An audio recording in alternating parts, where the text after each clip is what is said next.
Good morning my dear students. हम लोग पढ़ रहे थे त्रिलोचन जी द्वारा रचित कविता चंपा काले काले अक्षर नहीं चीन्हती।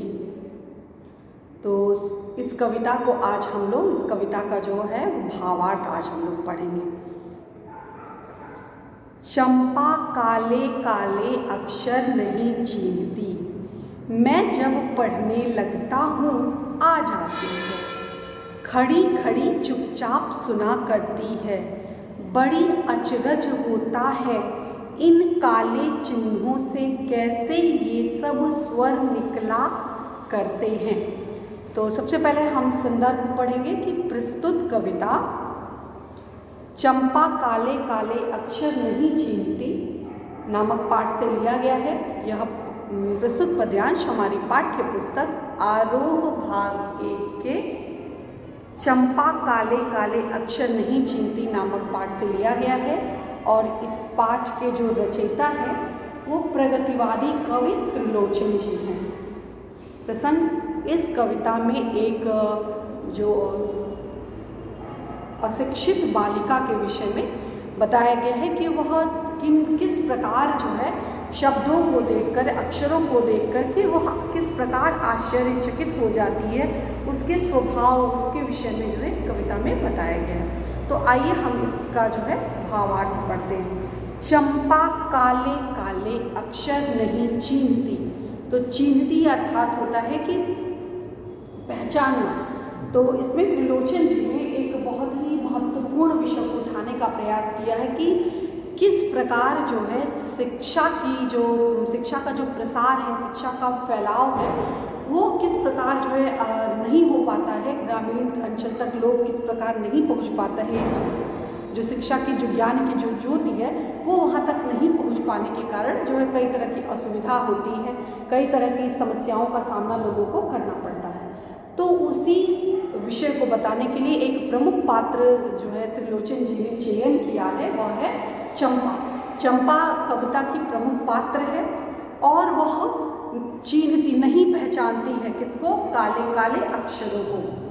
कवि बताते हैं कि एक चंपा नाम की एक लड़की है, वह जब भी मैं पढ़ने या लिखने बैठता हूँ तो वो मेरे पास आ जाती है और बड़े ही आश्चर्य के साथ मुझे देखती है कि कैसे ये जो अक्षर हैं काले काले, ये काले काले, उसके लिए वह जैसे एक मुहावरा है, कहावत है कि काला अक्षर भैंस बराबर, कि मतलब कि वह उसके लिए, चूँकि वह साक्षर नहीं है, अक्षर ज्ञान नहीं है, अक्षर ज्ञान न होने के कारण उसके लिए सारे जो लेटर्स हैं, सारे जो शब्द हैं, उसके लिए मात्र काले इंक के धब्बे मात्र हैं और कुछ नहीं। एक तरह की आकृति है, एक तरह के डिज़ाइन है जो काले काले अक्षरों के रूप में लिखी हुई है, उभरी हुई है। इसका क्या अर्थ है, इसका क्या मतलब होता है, इसके अर्थ से वो पूरी तरह से अपरिचित है। जो चंपा, जो एक ग्राम्य बाला है, एक लड़की है, वह इन अक्षरों से वह परिचित नहीं है। क्यों नहीं परिचित है? क्योंकि वह साक्षर नहीं है, उसे अक्षर ज्ञान नहीं है, वो अक्षर को नहीं समझ पाती है, नहीं पढ़ पाती है। तो उसके विषय में बताते हैं, चंपा के विषय में बताते हुए कहते हैं कि चंपा काले काले, काले काले शब्द जो है वह एक शब्द 2 बार आया है, तो वहाँ पर पुनरुक्ति प्रकाश अलंकार होगा। चंपा काले काले अक्षर नहीं चीन्हती। तो चूँकि ग्रामीण अंचल के शब्दों का प्रयोग किया गया है ताकि जिस विषय को त्रिलोचन जी ने उठाने का प्रयास किया, जो विषय है वो विषय की यथार्थता बनी रहे और उस विषय को उसी रूप में आप समझ सकें, इसलिए उन्हीं ग्रामीण अंचल के शब्दों को अपने कविता में समावेशित उन्होंने किया है। चंपा काले काले अक्षर नहीं चीन्हती। जो चंपा है उसे काले काले अक्षरों में विभेद नहीं पता कि इस शब्द का क्या अर्थ है, इस शब्द का क्या अर्थ है और इस शब्द का क्या अर्थ है। वो शब्दों के अभिप्राय से पूरी तरह से वाकिफ नहीं है, उसे नहीं पता इन शब्दों के क्या मायने हैं, इन शब्दों के क्या मूल है, पढ़ाई का क्या मतलब होता है, पढ़ने से क्या फ़ायदे होते हैं और यह क्या है, उसके लिए पूरी तरह वो 0 बराबर, उसको नहीं पता। मैं जब पढ़ने लगता हूँ वह आ जाती है। तो उसका एक वो जो स्टोरी है, उसको एक स्टोरी को बड़े ही काल्पनिक अंदाज में बताते हैं कि जब भी मैं पढ़ने बैठता हूँ, क्योंकि उसके भी आश्चर्य वाली बातें लगती हैं, उसको आश्चर्य लगता है कि वो सोचती है कि क्या जब देखो तब क्या करते हैं लेखक। जब भी पढ़ने बैठते हैं, जब भी लेखक अध्ययन करने बैठते हैं, अपनी कविता कुछ भी लिखने बैठते हैं, उस समय जो है अपने नटखट स्वभाव के कारण वह उनके पास आ जाती है और खड़ी खड़ी पुनरुक्त प्रकाश अलंकार, खड़ी खड़ी मतलब एक स्थान पर खड़े होकर बड़े ही आश्चर्य के साथ, बड़े ही आश्चर्य मिश्रित भाव के साथ खड़ी चुपचाप सुना करती है। एक स्थान पे खड़े रहकर वह लेखक कवि की दी गई समस्त गतिविधियों को, वह जो भी वाचन करते हैं, जो भी पढ़ते हैं, जो भी पठन पाठन कर रहे होते हैं, तो उसको बड़े ही ध्यान से जो है उसको निहारती है, उसको सुनती है, उस पर ध्यान लगाती और उसे बड़ा ही आश्चर्य होता है, उसे बड़ा अचरज होता, अचरज मतलब आश्चर्य, उसे बड़ा अचरज होता है, उसे जो है इस बात का बहुत ही आश्चर्य होता है कि ये सारे तो क्या है, काले काले धब्बे मात्र हैं, ये काले काले इंक के धब्बे मात्र हैं, काले काले ये अक्षर हैं।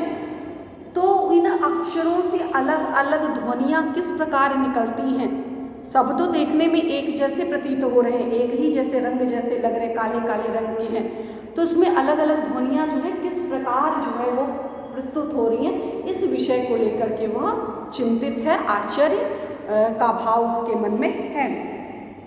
इन काले चिन्हों से कैसे ये सब स्वर निकला करते हैं। आश्चर्य क्या है, चंपा को इस बात का आश्चर्य है कि यह तो देखने में एक जैसे है, काले काले इंक जैसे अक्षर, यह अक्षर जो है वो काले काले एक ही समान लगते हैं, तो इन्हीं अक्षरों से अलग अलग ध्वनियाँ कैसे निकलती हैं। चूँकि वह पढ़ी लिखी नहीं है, अनपढ़ है, साक्षर नहीं है, अक्षर ज्ञान नहीं है, इस शिक्षा के महत्व से वह अपरिचित है, तो जो चंपा नामक बालिका है वह ऐसे अनगिनत लड़कियों का या अनगिनत जो लोगों का प्रतिनिधित्व करती है जो अक्षर ज्ञान से पूरी तरह से अपरिचित हैं।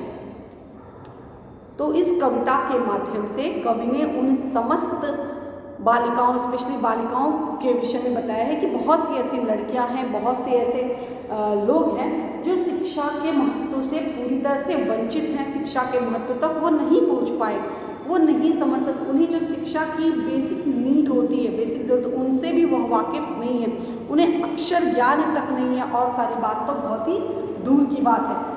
वह जब अक्षरों को देखती है, कवि को लिखते पढ़ते देखती है, तो कवि के पास आ करके बैठ जाती है और उसे बड़ा आश्चर्य होता है कि अरे ऐसे कैसे एक ही शब्द से अलग अलग अर्थ जो है वो किस प्रकार निकलते हैं।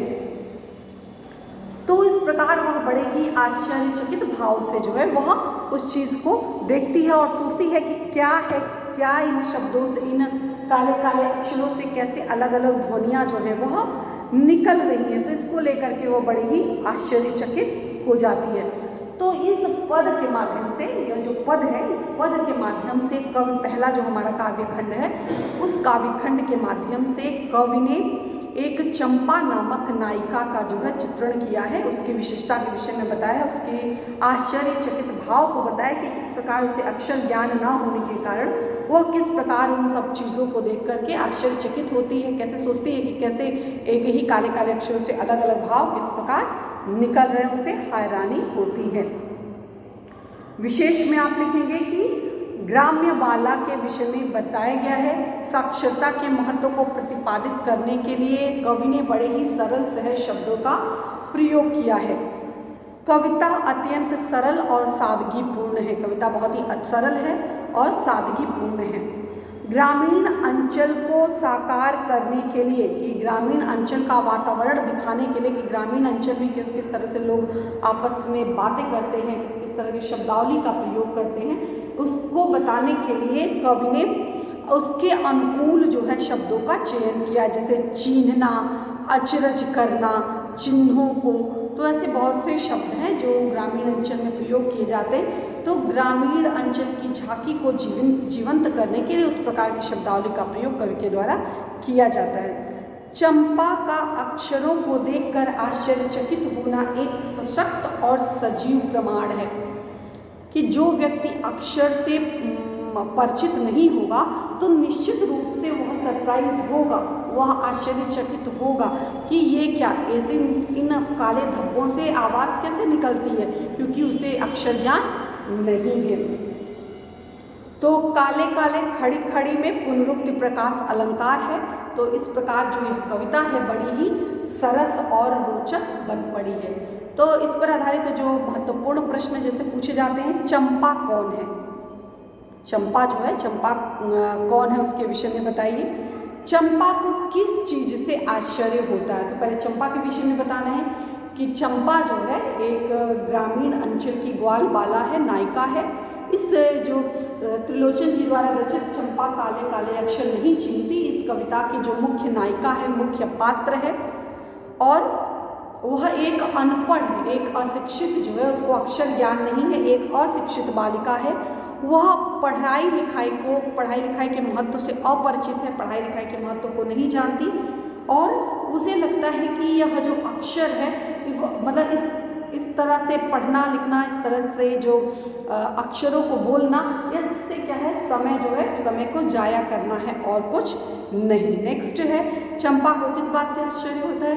तो चंपा को इस बात से आश्चर्य होता है कि इन्हीं काले काले चिन्हों से, इन्हीं काले काले धब्बों से किस प्रकार जो है आवाज़, अलग अलग की ध्वनियाँ जो हैं किस प्रकार प्रतीत होती हैं। चंपा अक्षरों को नहीं जानती और इसलिए वह देखकर हैरान होती है कि कब इन्हें पढ़कर कैसे कैसे स्वर निकाल लेता है।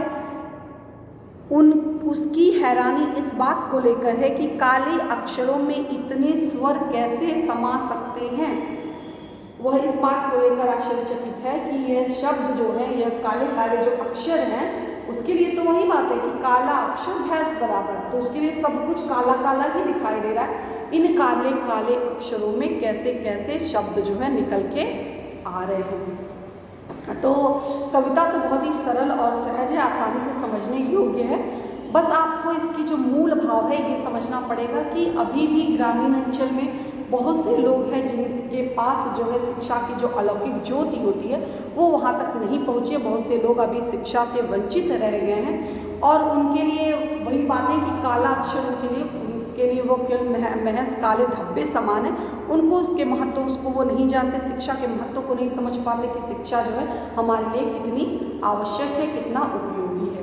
तो इस विषय को आज चूँकि हमारा देश स्वतंत्र है, हम लोग हमारी स्वतंत्रता को कईयों वर्ष हो गए, फिर भी जो हमारा जो लक्ष्य था, हमारा जो एक उद्देश्य है कि हर व्यक्ति, हर जन पढ़ना सीखे, हर व्यक्ति पढ़ लिख सके, तो अभी हम उस मूल लक्ष्य तक भी नहीं पहुंच पाए। अभी ऐसे अनगिनत लोग हैं। चंपा तो एक एग्जाम्पल मात्र है। चंपा के माध्यम से कवि ने अनेक ऐसे बालिकाओं के, अनेक ऐसे बच्चों के विषय में बताया कि जो शिक्षा, जो उनका अधिकार है, उस अधिकार से वंचित है। तो इस पद पर आधारित जो भी महत्वपूर्ण प्रश्न है इसको आप अपने शब्दों में लिखने का प्रयास करिएगा।